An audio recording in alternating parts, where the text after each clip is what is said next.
இந்த கோயிலில் வந்து 12 ராசிக்கு உண்டான சக்கரம், இந்த 12 ராசிகளுக்கு உண்டான சக்கரம் வந்து வட்ட வடிவில் சக்கரமாக அமைஞ்சிருக்குது.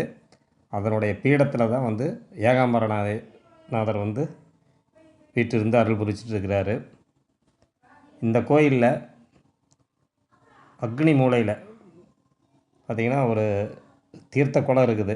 அந்த தீர்த்த குளத்துக்கு வந்து சீதாதேவி குளம் அப்படின்னு சொல்லுவாங்க. ஸ்ரீராமரோட கட்டளைக்கு பணிஞ்சு சீதாதேவி அக்னி பிரவேசம் செஞ்சதுக்கப்புறம் இந்த குளத்தில் நீராடி இங்கே இருக்கிற சிவனை வழிபட்டதாக ஐதீகம். அதனால் வந்து இது சீதாதேவி குளம் அப்படின்னு அழைக்கப்படுது. அது இல்லாமல் சாரங்கநாதர் அப்படிங்கிற சித்தர் வந்து இந்த ஆலயத்தில் ஏகாம்பரேஸ்வரர் வழிபட்டதாகவும் அவர் இங்கே ஜீவ சமாதி அடைஞ்சிட்டதுனால அவருடைய நினைவாக அங்கே வந்து ஒரு துளசி மாடமும் அதுக்கு பக்கத்தில் லிங்கமும் பிரதிஷ்டை பண்ணி பூஜை நடந்துகிட்ருக்குது. இந்த